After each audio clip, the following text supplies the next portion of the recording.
Bonjour à toutes et à tous les amis, c'est Axel, on se retrouve aujourd'hui pour la vidéo pronostic de Money in the Bank 2021, un pay-per-view très important puisqu'il marquera le retour du public, le premier pay-per-view avec une arène au complet, ce sera du côté du Texas. Je vais revenir avec vous sur tous les matchs prévus pour cette soirée, je vais vous donner tous mes pronostics et je vous invite à faire exactement la même chose dans les commentaires. Les amis, commençons avec le Money in the Bank ladder match féminin, on aura Zelina Vega, Asuka, Naomi, Alexa Bliss, Nikki Cross, Liv Morgan et Natalya. Il reste une place disponible qui sera peut-être déterminée du côté de SmackDown ce vendredi, mais je ne peux pas attendre samedi pour vous faire la vidéo prono, donc malheureusement je vais la tourner avant. Donc je ne sais pas qui sera cette dernière participante, peut-être que ce sera une surprise. On sait que la WWE nous prépare des surprises pour ce week-end, ça j'en parlerai avec vous dans un futur épisode de WWE News en fin de semaine. Quoi qu'il en soit, on a déjà 7 femmes d'annoncer. Alors, je vais essayer de procéder par élimination. Je pense que Asuka, bon, elle l'a remporté l'année dernière et je la vois mal remporter de nouveau ce Money in the Bank ladder match féminin. Je pense que du côté de Natalya, pareil, elle est championne par équipe. Je la vois pas non plus remporter cette mallette. Alexa Bliss, c'est une possibilité. Maintenant, d'un point de vue perso, je trouve que Alexa Bliss n'aurait pas besoin de cette mallette pour avoir un match de championnat. Alors, on connaît Alexa Bliss, on connaît déjà sa grande carrière dans le roster principal à la WWE. Elle n'a clairement pas besoin d'une mallette pour avoir un match de championnat. Zelina Vega qui vient d'effectuer son retour. Alors ça serait une grosse surprise pour être honnête si elle venait à remporter cette mallette. Ça serait vraiment un gros push d'un seul coup parce que voilà, c'est vrai que c'est pas du tout celle que je mettrais en tant que favorite numéro 1 pour ce match. Naomi, c'est vrai qu'elle n'a jamais remporté cette stipulation, ce Money in the Bank ladder match. Maintenant, je ne suis pas sûr qu'elle aussi, elle ait besoin de cette mallette pour avoir un match de championnat. Elle est déjà multiples fois championne du monde. Il nous reste donc 2 catcheuses, Nikki Cross et Liv Morgan. Alors Nikki Cross, c'est vrai que personnellement, je l'ai déjà évoqué avec vous, mais je ne suis pas fan de ce nouveau personnage de super-héros. Mais visiblement, ça a l'air de plaire aux officiels et ils ont envie de vraiment mettre Nikki Cross en avant. Elle enchaîne les victoires en ce moment. Donc je me dis, pourquoi pas une victoire de Nikki Cross ? Après, mon choix perso irait plus vers Liv Morgan, qui elle aussi, du côté de SmackDown, commence un petit peu à émerger. On voit que la WWE lui donne de plus en plus d'importance.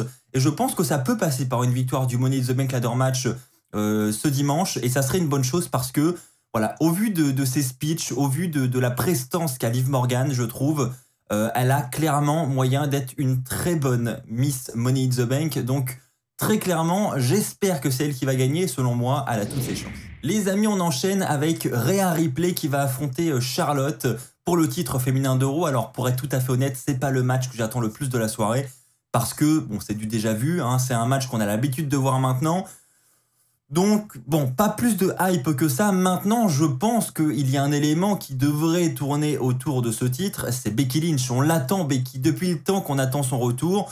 Je pense que effectivement, si elle doit effectuer un retour, ce sera autour de ce match parce que, bah, tout simplement, quand elle est partie, elle a laissé ce titre et elle ne l'a jamais perdu, en fait, ce titre. Donc, elle va vouloir le récupérer et donc ça passe peut-être par une intervention, par sa musique qui va retentir après le match. Je ne sais pas, mais en attendant, je pense que Becky Lynch sera de retour ce week-end. Alors, peut-être que ça ne sera pas à Money in the Bank, peut-être que ce sera simplement à Raw la semaine prochaine, mais en tout cas, je pense que son retour est imminent et qu'il se fera directement du côté du titre féminin d'Euro. C'est vrai que je vois bien Becky Lynch à SummerSlam dans un match pour le titre féminin d'Euro. Et donc les amis, en ce qui concerne mon prono pour ce match entre Rhea Ripley et Charlotte, je vais pronostiquer Rhea Ripley. Les amis, on enchaîne avec ce match par équipe. Omos et AJ Styles, les champions par équipe d'Euro, vont affronter les Viking Raiders. Ils sont en rivalité depuis quelques semaines maintenant. Une rivalité assez sympathique et puis honnêtement, je pense que dans le ring ce dimanche, ça va être de très bonne qualité. On connaît les Viking Raiders et leur performance athlétique notamment. On connaît AJ Styles et Omos qui ont 2 styles de catch totalement différents, mais quand on les assemble, ils sont capables de nous proposer des spots vraiment très intéressants. Donc honnêtement, je pense qu'on aura un beau match. Maintenant, en ce qui concerne le vainqueur, je pense que AJ Styles et Omos vont conserver leur ceinture. C'est vrai que je vois pas la fin de leur règne tout de suite. Je pense qu'ils vont vouloir continuer à nous proposer voilà, des matchs et des rivalités comme ça encore un petit peu. Donc je les vois bien conserver leur ceinture ce dimanche à Money in the Bank. Bon les amis, on passe aux choses sérieuses. Money in the Bank ladder match du côté masculin. On aura Kevin Owens, Drew McIntyre, Riddle, Ricochet, John Morrison, Big E, Shinsuke Nakamura et Seth Rollins. Honnêtement, quand vous voyez cette affiche, on se dit ça va être un match de malade. Il y a tous les styles, il y a des catcheurs du main event, du mid-card, enfin voilà. Honnêtement, tout le monde a sa chance dans ce match et ça risque d'être vraiment un match super intéressant. C'est clairement pour moi le match que j'ai le plus envie de voir dans cette carte, de très loin.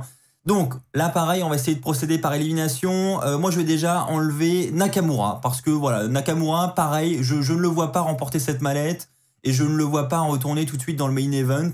Donc je vais l'écarter. De même pour Kevin Owens, voilà, malheureusement pour lui, même si c'est vrai que j'aimerais bien revoir un Owens champion du monde un jour, je ne suis pas certain qu'il ait besoin de cette mallette pour lui aussi avoir un match de championnat. Drew McIntyre, j'écarte direct aussi, hein, parce que bon, on sait que Jinder Mahal va arriver dans ce match pour lui coûter la mallette. Hein. Je vois bien un spot final où Drew McIntyre est tout seul sur le ring, il est prêt à décrocher la mallette, on se dit ça y est, c'est fait, et au final Jinder Mahal débarque de nulle part pour le faire tomber et amener cette rivalité à SummerSlam. Riddle, bon, bah, pareil, hein, c'est un mec qui me divertit vraiment chaque semaine à Raw, je le trouve vraiment fun, mais après, de là à aller remporter la mallette, je ne pense pas qu'ils iront jusque-là. Donc il nous reste 4 hommes. Ricochet, j'aimerais beaucoup, mais là, encore une fois, je doute que la WWE l'emmène directement dans le main event comme ça serait une énorme surprise, mais honnêtement, perso, j'y crois pas. John Morrison, c'est un peu pareil. Honnêtement, John Morrison, ça serait mon choix du cœur pour ce match. Si je devais choisir celui que j'ai envie de voir remporter le match, j'aurais dit Morrison parce que, selon moi, il mérite d'aller dans le main event. C'est un mec qui n'a jamais touché le titre mondial à la WWE alors qu'il a un talent immense. Il est là depuis des années, il a fait ses preuves. Donc très clairement, il pourrait main eventer à la WWE et il ne l'a jamais fait. Donc c'est vrai que ça serait mon choix du cœur, mais là encore, tout comme Ricochet, j'y crois pas vraiment. Il nous reste donc Big E et Rollins. Rollins, je pense qu'il va partir en rivalité avec Edge du côté de SummerSlam. Et c'est vrai que je ne pense pas qu'il a besoin lui aussi de cette mallette pour avoir un match de championnat. On sait hein, déjà depuis plusieurs semaines qu'il tourne autour du titre de Roman Reigns. On le voit avec les segments avec Adam Pearce et Sonya Deville. Donc très clairement, il n'en a pas besoin. Il nous reste un homme et selon moi, ça va être sa soirée. C'est Big E. Big E, depuis le temps qu'on dit qu'il doit aller dans le main event, eh bien je pense que ça passera par cette mallette. Honnêtement, je ne suis pas contre d'avoir un Big E dans le main event, je pense que ça peut être intéressant, mais selon moi, c'est clairement celui qui est favori ce dimanche pour le Money in the Bank Ladder Match masculin. Mais encore une fois, au-delà du vainqueur, je pense qu'on risque d'avoir un match de très très haute qualité parce que non seulement il y a le retour des fans, donc il y aura une ambiance de malade, et en plus déjà, rien qu'entre John Morrison et Ricochet, quand on voit les matchs qu'ils nous ont produits à Raw depuis quelques semaines, ça peut être que excellent ce dimanche. Les amis, vous êtes aussi très nombreux à me demander mes pronos sur l'encaissement de la mallette. Honnêtement, c'est déjà difficile de pronostiquer le vainqueur, alors je vais pas me lancer là-dedans. Ça sera un coup de poker, donc très clairement, je ne sais pas si la mallette sera encaissée le soir même ou pas. On sait que Kofi Kingston aura un match de championnat face à Bobby Lashley. Alors est-ce que si Big E remporte la mallette, il ira encaisser le soir même sur Bobby Lashley ? Il a dit qu'il n'encaisserait pas sur Kofi Kingston en cas de victoire de Kofi Kingston. Je ne pense pas qu'il y aura un encaissement le soir même, mais encore une fois, c'est un coup de poker. Les amis, il nous reste 2 matchs à pronostiquer. Commençons avec ce match pour le titre de la WWE. Le champion Bobby Lashley va affronter Kofi Kingston. Et on a vu que Bobby Lashley, du côté du dernier épisode de Raw, était assez vénère et un petit peu retourné contre MVP. Donc, est-ce que ces tensions pourraient potentiellement lui coûter le titre à Money in the Bank ?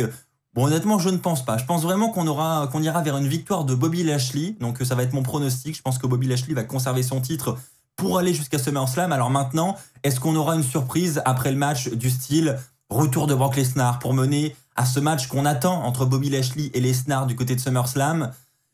Honnêtement, j'ai du mal à croire au retour de Lesnar. Je ne sais pas pourquoi, je le vois vraiment pas venir. Mais si Lesnar ne vient pas, honnêtement, je ne vois pas quels seront les plans pour Bobby Lashley du côté de SummerSlam. C'est vrai que c'est un peu flou. Il nous faut une grosse tête d'affiche quand même parce que bon, il s'agira d'un match pour le titre de la WWE dans un grand stade du côté de Las Vegas. Donc il faut vendre les tickets. Je ne sais pas quelle tête d'affiche ils vont mettre en place pour le plus gros pay-per-view de l'été.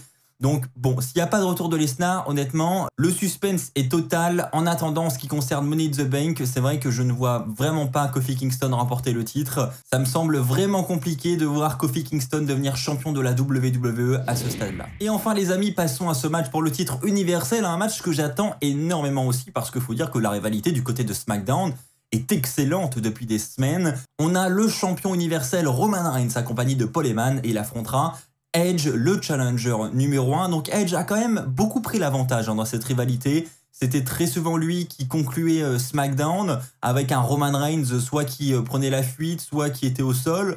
Donc bon, honnêtement, ça s'annonce quand même compliqué pour Edge. je vais donner mon prono tout de suite, mais c'est vrai que je ne vois pas Edge remporter le titre universel à Money in the Bank, même si j'aimerais énormément revoir un Edge champion du monde maintenant. Ça serait vraiment un très beau moment et un moment très émotionnel, je pense. Donc j'aimerais bien vivre ça dans les prochains mois. Maintenant, voilà, le règne de Roman Reigns, il a bientôt 1 an. On sait qu'il est très protégé et c'est vrai que je ne vois pas Edge le détrôner maintenant. Je pense même, je m'avance peut-être beaucoup, mais je pense que Roman Reigns ne perdra pas son titre universel avant l'année prochaine du côté de WrestleMania 38, qui aura lieu du côté du Texas, là encore. Donc, bon, honnêtement, je ne sais pas qui pourra détrôner Roman Reigns, mais celui qui le détrônera aura un push de malade et je ne pense pas que ce soit le bon moment pour Edge, malheureusement. Maintenant, là encore, au-delà du pronostic, au-delà du vainqueur, je pense que ça risque d'être un match très très bon avec beaucoup de suspense. On sait aussi qu'on a les Usos qui tournent autour de ce match. Honnêtement, je pense que ça peut vraiment être un match qualitatif. N'hésitez pas, vous aussi, les amis, à partager votre pronostic dans les commentaires en ce qui concerne ce match et en ce qui concerne les autres matchs de la carte. Voilà les amis, c'est ainsi que s'achève cette vidéo pronostic. J'espère qu'elle vous aura plu. Si c'est le cas, comme d'habitude, n'oubliez pas les pouces bleus. N'oubliez pas également de vous abonner pour ne pas manquer les futures vidéos. On se retrouve très très vite. D'ici là, portez-vous bien et n'oubliez pas, soyez toujours très très fiers d'être fan de catch. Allez, bye tout le monde.